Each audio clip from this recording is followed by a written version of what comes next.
तो दोस्तों Indian air force के फाइटर एयरक्राफ्टों के फ्लीट को मजबूत रखने के लिए गवर्नमेंट की तरफ से जिन प्रोजेक्टों को आगे बढ़ाया जा रहा है उनमें बड़े मात्रा में इंडिजीनियस फाइटर एयरक्राफ्ट तो है ही, साथ में एक महत्वपूर्ण प्रोजेक्ट के रूप में MRFA टेंडर मतलब इंडियन एयरफोर्स के 114 फाइटर एयरक्राफ्ट के टेंडर को भी देखा जा रहा है। पर दोस्तों MRFA टेंडर जिस तरीके से दिन ब दिन और लंबा घिसते जा रहा है, मतलब जिस तरीके से ये डिले होते जा रहा है, उसे देखते हुए अब लग रहा है कि धीरे धीरे करके MRFA टेंडर के लिए इंडियन एयरफोर्स का दरवाजा बंद होने के कगार पे है। और दोस्तों आप लोगों को ये बताऊंगा कि MRFA टेंडर के दरवाजे को बंद करने के पीछे किस तरीके से इंडिया के इंडिजीनियस फाइटर एयरक्राफ्ट प्रमुख भूमिका निभा सकता है। तो डिटेल में MRFA डील के संभावित दरवाजा बंद होने के खबर और इंडिजीनियस एयरक्राफ्ट किस तरीके से MRFA एयरक्राफ्टों के लिए काल बन रहा है उसके बारे में जानने के लिए वीडियो के आखिर तक बने रहिए और चैनल को सब्सक्राइब और वीडियो को लाइक जरूर कीजिए। तो रिपोर्ट में बताया जा रहा है कि इंडिजीनियस फाइटर एयरक्राफ्टों के लिए साल 2023 काफी क्रूशियल ईयर बनने जा रहा है, क्योंकि साल 2023 में ही एरोनॉटिकल डेवलपमेंट एजेंसी के तरफ से मिनिस्ट्री ऑफ डिफेंस के सामने अपने 2 एयरक्राफ्टों के प्रोजेक्ट के क्लियरेंस के बाद रखा जाएगा। और दोस्तों ये जो 2 एयरक्राफ्टों के प्रोजेक्ट है इसका लागत करीबन 28,000 करोड़ रुपए बताया जा रहा है, मतलब करीब करीब 3.6 बिलियन डॉलर की लागत से इंडियन एयरफोर्स के 2 एयरक्राफ्टों को बनाने को लेके साल 2023 में मिनिस्ट्री ऑफ डिफेंस के सामने प्रस्ताव को रखा जाएगा।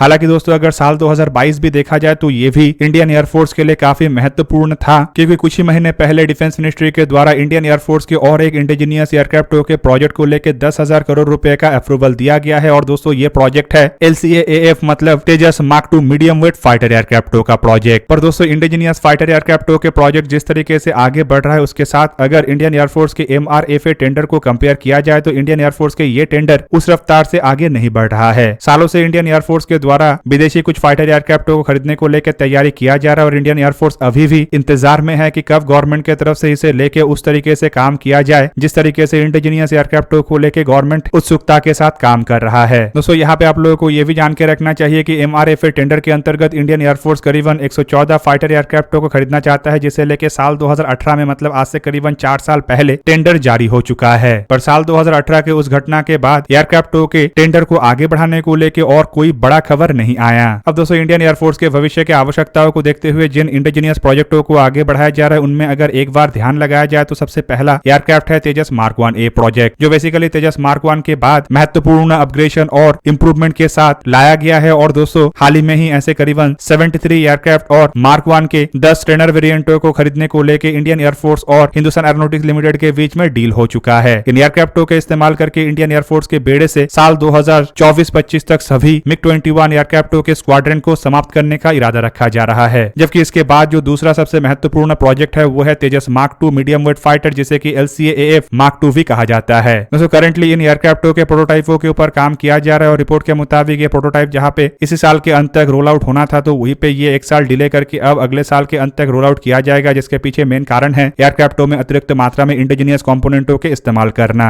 बताया जा रहा है कि तेजस मार्क 2 एयरक्राफ्ट के प्रोजेक्ट के अंतर्गत कम से कम 6 स्क्वाड्रन एयरक्राफ्टों को तो इंडियन एयरफोर्स के द्वारा अवश्य खरीदा जाएगा, जबकि ये संख्या बढ़ के 10 स्क्वाड्रन तक हो सकता है, लेकिन ये एक बार एयरक्राफ्टों के प्रोडक्शन शुरू होने के बाद ही सुनिश्चित होगा। तेजस मार्क 2 एयरक्राफ्टों का इस्तेमाल करके इंडियन एयरफोर्स के बेड़े के मिराज 2000, जैगुआर और MiG-29 जैसे फाइटर एयरक्राफ्टों को रिप्लेस किया जाना है। तेजस मार्क 2 एयरक्राफ्टों को लेकर बताया जा रहा है कि साल 2024 में अगर इसे रोल आउट किया जाता है तो 25 तक इसके फर्स्ट फ्लाइट और संभावित साल 2029-30 तक इन एयरक्राफ्टों को इंडियन एयरफोर्स के बेड़े में शामिल करना शुरू कर दिया जाए। अब दोस्तों इन दोनों एयरक्राफ्टों के अलावा जो 2 और महत्वपूर्ण एयरक्राफ्टों के क्लियरेंस साल 2023 में गवर्नमेंट की तरफ से दिया जा सकता है वो है एयरफोर्स के AMCA मतलब 5th जनरेशन के fighter aircraft advance medium combat aircraft के प्रोजेक्ट और दूसरा है नेवी के twin engine deck base fighter aircraft के प्रोजेक्ट। असल में AMCA प्रोजेक्ट के अंतर्गत एक स्टेल्थ फाइटर एयरक्राफ्ट का डेवलपमेंट हो रहा है और दोस्तों यहाँ पे आप लोगों को यह भी जान के रखना चाहिए कि इस प्रोजेक्ट में भी 2 फेज है, मतलब पहले तो इसके मार्क 1 वेरिएंट को बनाया जाएगा जबकि दूसरे में मार्क 2 वेरिएंट बनेगा। एयरफोर्स की तरफ से ऑलरेडी 7 स्क्वाड्रन एयरक्राफ्टों को परचेस करने का बात कहा गया है, जबकि ये संख्या भी मार्क 2 वेरिएंट के निर्माण होने के बाद बढ़ सकता है। इन एयरक्राफ्टों को जहां पे इंडियन एयरफोर्स के बेड़े में J-20 जैसे 5th जनरेशन के फाइटर एयरक्राफ्टों के काउंटर पार्ट के रूप में शामिल किया जाएगा, तो वहीं पे आप लोगों को यह भी जान के रखना चाहिए कि फिलहाल प्रोजेक्ट टाइमलाइन के अंतर्गत इन एयरक्राफ्टों को भी साल 2032-33 तक प्रोडक्शन में लाने का इरादा रखा जा रहा है। Twin engine deck base fighter एयरक्राफ्टों को अगर देखा जाए तो दोस्तों ये संपूर्ण रूप से नेवी का प्रोजेक्ट है, तो वहीं पे इन एयरक्राफ्टों को नेवी के carrier base multirole fighter aircraft के रूप में बनाया जा रहा है। तो रिपोर्ट के मुताबिक नेवी की तरफ से भी अभी तक कमिटमेंट किया गया है कि कम से कम 45 एयरक्राफ्ट तो नेवी के द्वारा अवश्य खरीदा जाएगा। इन एयरक्राफ्टों को नेवी के दोनों ही एयरक्राफ्ट कैरियर मतलब INS विक्रांत और INS विक्रमादित्य के ऊपर इस्तेमाल किया जाएगा, जबकि खबर के मुताबिक साल 2034 से इन एयरक्राफ्टों का इस्तेमाल करके इंडियन नेवी के बेड़े के MiG-29K और KUV सीरीज के रिटायरमेंट भी किया जाना है, जबकि एयरक्राफ्टों को साल 2032 तक इंडियन नेवी के बेड़े में शामिल करने का तैयारी किया जा रहा है। हालांकि दोस्तों ये जो प्रोजेक्ट नेवी का है इसका एयरफोर्स के साथ भी थोड़ा बहुत रिलेशन है, क्योंकि बताया जा रहा है कि इन एयरक्राफ्टों के बेस पे एक एयरफोर्स के वेरिएंट ORCA को भी निर्माण किया जा सकता है, जो आने वाले समय में इंडियन एयरफोर्स में एक 2 इंजन वाले मीडियम कैटेगरी के एयरक्राफ्टों का भूमिका निभाएगा। तेजस एयरक्राफ्ट भी एक मीडियम कैटेगरी का एयरक्राफ्ट है और AMCA भी एक मीडियम वेट एयरक्राफ्ट है, लेकिन ORCA इन दोनों एयरक्राफ्टों के कॉम्बिनेशन होगा, मतलब 4.5 जनरेशन का ऐसा एयरक्राफ्ट जो 2 इंजन से लैस होगा और तेजस के जैसे 17.5 टन नहीं बल्कि इससे अधिक भारी और करीब करीब 25 से 26 टन वजन का होगा। और दोस्तों ये AMCA के जैसे इतने खर्चीले नहीं बल्कि तेजस के जैसे ऑपरेशनल कॉस्ट में काफी सस्ता होगा। मतलब ORCA एयरक्राफ्टों का भी एक महत्वपूर्ण भूमिका आने वाले समय में इंडियन एयरफोर्स के बेड़े में बन सकता है। कुल मिलाकर दोस्तों इन एयरक्राफ्टों को जिन टाइमलाइनों के साथ आगे बढ़ाया जा रहा है, ये धीरे धीरे करके इंडियन एयरफोर्स के जो MRFA टेंडर है उसके दरवाजे को क्लोज कर रहा है। फिलहाल अगर MRFA टेंडर को देखा जाए तो 114 फाइटर एयरक्राफ्टों को टेक्नोलॉजी ट्रांसफर और मेक इन इंडिया के साथ भारत में ज्वाइंट वेंचर में मैन्युफैक्चर करने का बात कहा गया है। मतलब अगर अभी भी इन एयरक्राफ्टों के डील को संपूर्ण कर लिया जाता है तो एयरक्राफ्टों के प्रोडक्शन शुरू होने के लिए कुछ समय और इंतजार करना पड़ेगा और कम से कम 5 साल के बाद ही ये एयरक्राफ्ट इंडियन एयरफोर्स के बेड़े में शामिल हो सकेगा।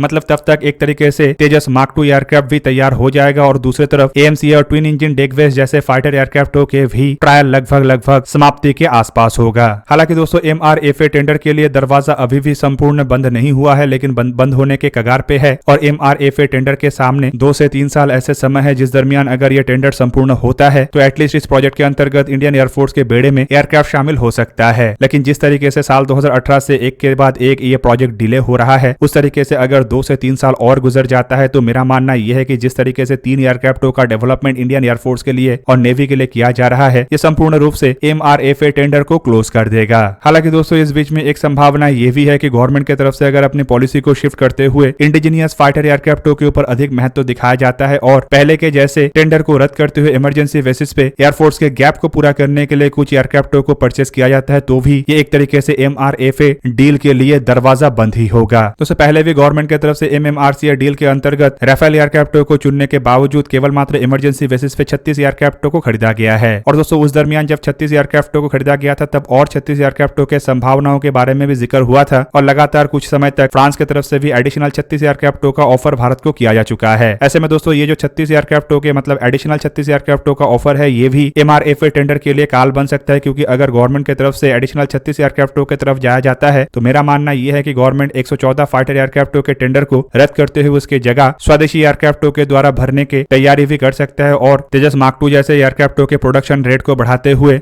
MRFA एयरक्राफ्टों के टेंडर के अंतर्गत जिन एयरक्राफ्टों को खरीदा जाना था उन एयरक्राफ्टों की आवश्यकता तेजस मार्क 2 के द्वारा भी पूरा किया जा सकता है। दोस्तों MRFA टेंडर या फिर कहे तो मल्टी रोल फाइटर एयरक्राफ्टों के टेंडर को देखा जाए तो इसके अंतर्गत अब तक इंडियन एयरफोर्स के सामने 8 एयरक्राफ्टों का ऑफर हो चुका है, जिनमें अमेरिका के 2 कंपनियों के द्वारा 3 एयरक्राफ्टों का ऑफर भारत के सामने रखा गया है, तो वहीं पे यूरोप के देशों के द्वारा भी 3 एयरक्राफ्टों के ऑफर भारत के सामने रखा गया है और रशिया की तरफ से 2 एयरक्राफ्टों का ऑफर भारत के सामने रखा गया है। अमेरिकी कंपनी बोइंग के द्वारा जो 2 एयरक्राफ्टों का ऑफर रखा गया है उनमें बोइंग के FA-18 super hornet EF block 3 aircraft है, जबकि दूसरा एयरक्राफ्ट है F-15EX मतलब ईगल 2 एयरक्राफ्ट। लॉकहीड मार्टिन के द्वारा 1 एयरक्राफ्ट का ऑफर रखा गया है और ये एयरक्राफ्ट है लॉकहीड मार्टिन के F-16 के बेस पे बनाए गए single engine advance F-21 fighter aircraft. Europe के देशों में से स्वीडन के द्वारा अपने सिंगल इंजन के साथ JS-39 ग्राइफिन E एयरक्राफ्टों का ऑफर रखा गया है, तो वहीं पे यूरोपियन कंसोर्शियम के तरफ से यूरोफाइटर टाइफून मतलब 2 इंजन वाले मीडियम रोल के फाइटर एयरक्राफ्टों का ऑफर रखा गया है। और दोस्तों इस दावेदारी में फ्रांस की तरफ से भी अपने 2 इंजन वाले मीडियम वेट कैटेगरी के फाइटर एयरक्राफ्ट डसॉल्ट एविएशन के राफेल F-4 फाइटर एयरक्राफ्ट का भी ऑफर रखा गया है। रशिया की तरफ से सुखोई कॉर्पोरेशन की तरफ से निर्माण किया हुआ heavy weight Sukhoi Su-35 fighter aircraft और मिग कॉर्पोरेशन की तरफ से निर्माण किया हुआ मध्यम वजन के MiG-35 एयरक्राफ्टों का ऑफर रखा गया है। पर इन सभी 8 एयरक्राफ्टों में से सबसे बड़े दावेदार है डसॉल्ट एविएशन के राफेल एयरक्राफ्ट, जो कि एक एडवांस ट्रेन एयरक्राफ्ट होने के साथ साथ इंडियन एयरफोर्स के बेड़े में ऑलरेडी इस्तेमाल होना इन एयरक्राफ्टों के लिए एक बहुत बड़ा और प्लस पॉइंट भी है। तो दोस्तों ये था आज का वीडियो। अगर आपको वीडियो अच्छा लगा तो लाइक कीजिए और मेरे चैनल को सब्सक्राइब कीजिए और साथ में बना हुआ बेल आइकन को भी प्रेस कर दीजिए ताकि आप मेरा वीडियो देख पाए सबसे पहले। जय हिंद।